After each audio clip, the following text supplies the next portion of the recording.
Argentina স্পেনের ফাইনালটা যেটা স্বপ্নে সবাই ভেবেছিল সে ব্যাপারটা হয়নি। একটা রিয়ালিটি চেক হয়েছে, একতরফা একটা ম্যাচ হয়েছে। মাঠের আগে যেই বিষয়টা নিয়ে লড়াই চলছিল মেসি এবং ইয়ামালের মধ্যে কি হতে পারে, সেই জায়গাটায় লামিন ইয়ামাল এবং স্পেন আর্জেন্টিনাকে পুরোপুরি উড়িয়ে দিয়েছে। দ্বিতীয়বারের মতো ট্রফিটা তারা ঘরে তুলেছে এবং স্পেন এখন বলতে পারে তারা দুইবারের বিশ্ব চ্যাম্পিয়ন। কি হলো ফাইনালে, কেন আর্জেন্টিনা এভাবে পরাজিত হলো, সেই সব কিছু নিয়ে কথা হবে ডি বক্সের আজকের পর্বে। ডি বক্সে আপনাদের সঙ্গে বরাবরের মতো যুক্ত রয়েছে আমি আহমেদ বিন পারভেজ। আমার সঙ্গে আছেন ক্রীড়া ধারাভাষ্যকার এবং বিশ্লেষক জামিলুর রহমান। আমরা দুজন মিলে আজকে হয়তো শেষবারের মতোই দাঁড়াচ্ছি। ডি বক্সটা যারা দেখেছেন, এর আগে এতগুলো পর্ব হয়েছে, বিশ্বকাপের শুরু থেকে আমরা আপনাদের সঙ্গে ছিলাম। প্রত্যেকটা ম্যাচ ডেতে আমরা চ্যানেল আইয়ের পর্দায় আপনাদের সঙ্গে ছিলাম। সেই সাথে আপনারা অবশ্যই আইস্ক্রিনে বিশ্বকাপের প্রত্যেকটা ম্যাচ এনজয় করেছেন এবং রেডিও ভূমিতে শুনেছেন বাংলা ধারাভাষ্য। ফাইনাল ম্যাচ, সেই ম্যাচের আগে একরকম, পরে একরকম চেহারা, ক্রন্দনরত মেসি এবং একেবারেই হৃদয় ভাঙা আর্জেন্টিনার ফ্যানদের অবস্থা। পুরো ম্যাচে আসলে কি ঘটলো সেটাই একটু বিস্তারিত জানতে চাইবো জামিলুর ভাইয়ের কাছে। এতটা একতরফা কি হবে ভাবতে পেরেছিলেন এই ম্যাচটা? না, আমরা কখনো ভাবতে পারিনি আসলে এতটা একতরফা হবে। তবে পরিসংখ্যান বা মাঠের লড়াইয়ে স্পেন যে এগিয়ে থাকবে সেটা কিন্তু আমরা অনেকেই অনুমান করেছি। কারণ আগের ম্যাচটার দিকে যদি আমরা তাকাই, ফ্রান্সের বিপক্ষে স্পেন যে ধরনের অল আউট ফুটবল খেলেছে এবং ডোমিনেটিং পারফরম্যান্স দেখিয়েছে, প্রেসিং ফুটবল খেলেছে, তার একটা ইঙ্গিত কিন্তু আমরা পেয়ে গিয়েছিলাম। এবং সেই ইঙ্গিতটাকে যদি ডোমিনেট করতে হয় তাহলে কি মেসিকেই করতে হবে। মেসির দিকে কিন্তু আমরা অনেকটা তাকিয়েছিলাম যে অতি মানবীয় যদি কিছু করে ফেলেন মেসি, তাহলে তিনি আর্জেন্টিনাকে একটা পথ দেখাতে পারেন। কিন্তু দিন শেষে আর্জেন্টিনা যেন ওই তিমিরেই রয়ে গেছে, অর্থাৎ স্পেন বাধা আর অতিক্রম করতে পারেনি। স্পেন আসলে তাদের খেলার যে ধাঁচটা, যেখানে তারা পুরোপুরি পাসিং নির্ভর ফুটবলটা খেলে, প্রতিপক্ষের কাছে বলটা তারা দিতে চায় না এবং একবার যদি প্রতিপক্ষ বল পেয়ে যায় তখন কিন্তু তারা ঝাঁকে গিয়ে বলটা কুড়িয়ে নিয়ে আবারও চলে আসেন, পজিশনটা নিয়ে বিভিন্ন ধরনের অ্যাটেম্পটস নেন। এই পুরো ম্যাচের যদি কথা চিন্তা করি, সেখানে পাসিংয়ের ক্ষেত্রে স্পেন এগিয়ে, শট নেওয়ার ক্ষেত্রে স্পেন অনেকটা এগিয়ে। সেই পরিসংখ্যানগুলো আসলে কীরকম? না, এটা কিন্তু চমৎকার একটা পরিসংখ্যান আমি বলবো, কারণ স্পেন দল এতটা পাস দিয়েছে, 803টি পাস তারা দিয়েছে, পক্ষান্তরে আর্জেন্টিনা 445টি পাস দিয়েছে। এখানে দেখুন দু দলের মধ্যে কতটা পার্থক্য রয়েছে। এই আর্জেন্টিনা যখন অন টার্গেটে শট নিয়েছে কয়টা? কোনো শট নেই, অর্থাৎ 3টা শট তারা গোল পোস্টে নিয়েছে, 3টাই কিন্তু অফ টার্গেট হয়ে গেছে। আর 20টা শট নিয়েছে হচ্ছে এইখানে স্পেন, এবং তার মধ্যে 11টা অন টার্গেটে ছিল। তো স্পেন গোল পাবে না তো কে পাবে? আর্জেন্টিনা পাবে। এখানেই অনেক পার্থক্য আমরা লক্ষ্য করেছি। আরেকটা বিষয় সেটি হচ্ছে যে আপনি কাউন্টার প্রেসিং, যেটা একটা স্ট্র্যাটেজি স্পেন দলের, যে আর্জেন্টিনা যখন বল পাচ্ছে তখন সেই বলগুলো কেড়ে নিচ্ছে, অর্থাৎ প্রেস করে বলগুলো কেড়ে নিচ্ছে, আর্জেন্টিনাকে স্থির হতে দিচ্ছে না। আপনি যদি স্থির হতে না পারেন তাহলে আপনি কিভাবে আক্রমণে যাবেন? ওইখানেই যেন মানসিকভাবে অনেকটা পিছিয়ে পড়ছে আর্জেন্টিনা, যে ম্যাচে তারা ডোমিনেট করতে পারছে না, আক্রমণে যেতে পারছে না, টেনশন যেন অনেক বেড়ে গিয়েছিল। ওই জায়গায় অনেকটা পিছিয়ে গেছে আমি বলবো। এবং তারপরও আর্জেন্টিনা যেভাবে আসলে ম্যাচটাকে এক্সট্রা টাইমে নিয়েছে, সেখানে খানিকটা কৃতিত্ব তো আর্জেন্টিনাকে দিতেই হয়। যদিও বল পজিশনে স্পেন 66% ছিল, আর্জেন্টিনার ছিল মাত্র 33-34%-এর মতো। কিন্তু এই জায়গাটায় যে বিষয়টা হয়েছে, আর্জেন্টিনা প্রথম হাফেই তাদের main centre back Lisandro Martinez তাকে ইনজুরির কারণে হারিয়েছে এবং সেখানে একটা পরিবর্তন করে ওতামেন্দিকে নামাতে হয়েছিল। দ্বিতীয় অর্ধের শুরু থেকেই স্পেন তাদের আক্রমণের ধারা বজায় রেখেছে এবং এমি মার্টিনেজ, আর্জেন্টিনার বাজ পাখি, যিনি 2022-এ আর্জেন্টিনাকে শিরোপাটা জিততে সাহায্য করেছিলেন, তিনি যদি গোলবারের সামনে দারুণ পারফরমেন্সটা না দিতেন, 10টা সেভ যদি না করতেন, সেই ক্ষেত্রে হয়তো 90 মিনিটের ভেতরে স্পেন ম্যাচটা বের করে ফেলতো। তারপরও ম্যাচটা চলে গিয়েছিল ওই এক্সট্রা টাইমে। তবে সেটা যাওয়ার আগে তো নাটকীয়তা থাকেই, ফাইনাল মানে নাটকীয়তা, এবং সেখানে এনজো ফার্নান্ডেজ তিনি 2টো হলুদ খেয়ে শেষে একটা লাল কার্ড খেয়েছিলেন ওই ম্যাচের 93 মিনিট, এবং তারপর থেকে 10 জনের দলে পরিণত হয় আর্জেন্টিনা।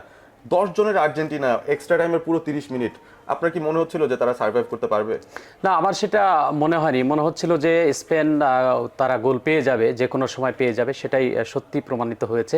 আরেকটা বিষয় দেখুন না, স্পেন দল বিশেষ করে ক্যাপ্টেন রদ্রি, এরপরে পেদ্রো একেবারে ডিফেন্সে, এরপরে যদি ডান সাইডে বলি ওলমো এবং বাম সাইডে বায়ানা, তাদের মধ্যে যে সমন্বয়টা হয়েছিল যে আর্জেন্টিনাকে অর্থাৎ মেসিকে বল সাপ্লাইটা তারা দিতে দেবে না, এবং বল সাপ্লাই দিতে গেলে যে ধরনের লেন দরকার ওই লেনগুলো তারা ক্লোজ করে দিয়েছিল, এবং দুই উইং বলেন মাঝমাঠ বলেন কোথাও থেকে সেভাবে বলগুলো যাচ্ছিল না। যদিও বল তারা রিলিজ করছে কিন্তু সেই বলগুলো কিন্তু স্পেন দলের খেলোয়াড়াই নিয়ে নিয়ে প্রতি আক্রমণে যাওয়ার চেষ্টা করছে, যার কারণে মেসির দরজাটা ওইভাবে বন্ধ হয়ে গিয়েছিল।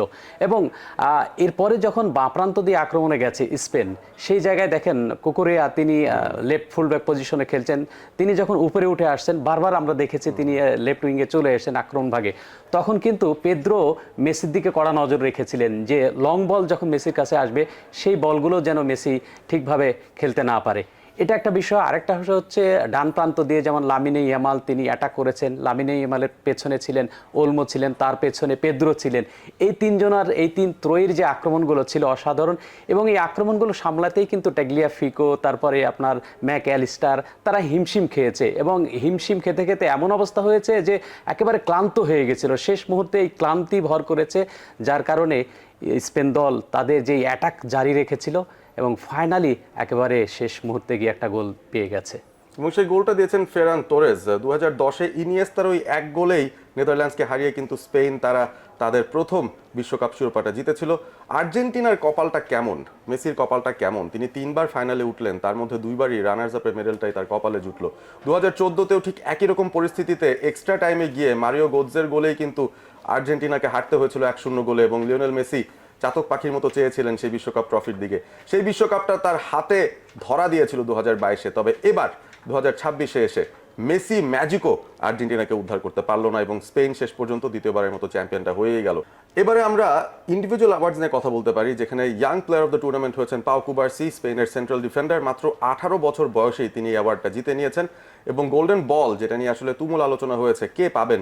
লিওনেল মেসি শিরোপা না জিততে পারলে অনেকে বলছেন তিনি নাকি এই ট্রফিটা পাওয়ার যোগ্য দাবিদার, কিন্তু স্পেন মিডফিল্ডার রড্রিকে দেওয়া হচ্ছে গোল্ডেন বল, আর অন্যদিকে এমবাপে 10টা গোল দিয়ে তিনি গোল্ডেন বুট পেয়েছেন, গোল্ডেন গ্লাভ পেয়েছেন উনাই সিমন।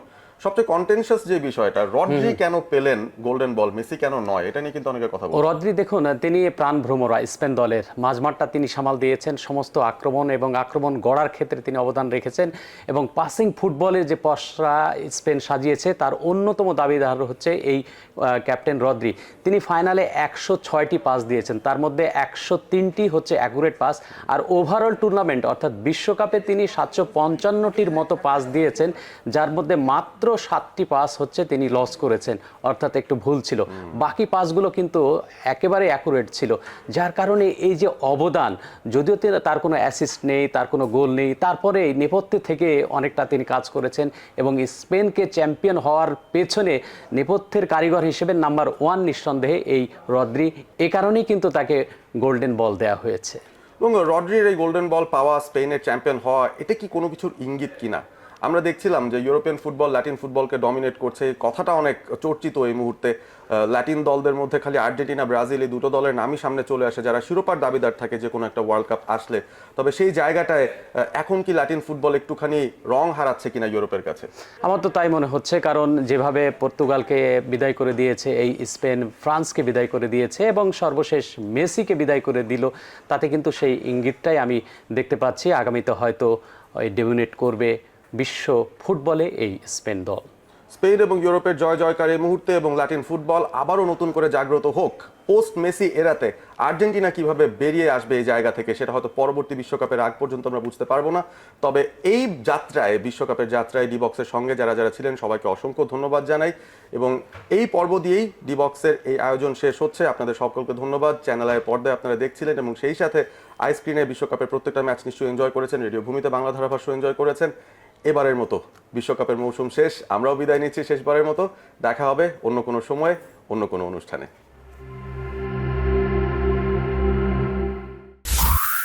রেডিও ভূমি 92.8 FM।